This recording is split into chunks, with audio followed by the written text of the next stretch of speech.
तो 3 हफ्ते पहले जब ये बोला गया कि जीएसटी कम होंगे रेट्स, एक्साइटमेंट बहुत हुई। लेकिन पिछले 3 हफ्ते से सेल्स एकदम बंद सी हो गई पूरे सिस्टम में, क्योंकि कस्टमर्स वेट करने लगे कि भाई अब जब सस्ता हो जाएगा तभी लेंगे।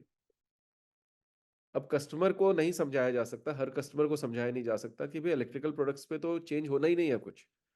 हमको समझ में आ गया था, once the government policy came out हमें समझ में आ गया था।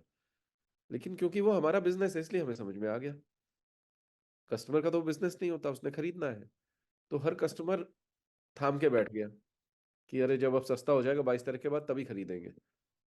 अब हमारी कंपनी का जैसे आप केस देखें तो हमारी करीब करीब 80%, 80% of our things are electrical, यानी कि उनमें कोई चेंज नहीं है। 20% में चेंज है, सस्ता हो जाएगा। लेकिन सेल का इम्पैक्ट 100% पे पड़ गया कि अरे भाई अभी रुक जाओ। Not only customer stopped buying, even network partners, distributors, dealers, clients, बड़े बड़े डिपार्टमेंटल स्टोर्स, उन्होंने भी रोक दी खरीदी। अब उन्होंने क्यों रोक दी, उनको तो मालूम है रेट्स का, तो वो क्यों रोकेंगे।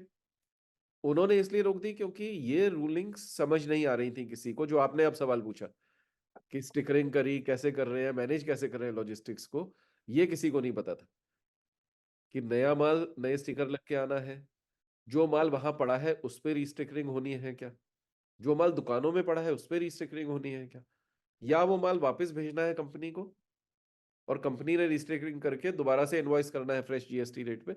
ये सब क्लैरिटी नहीं थी।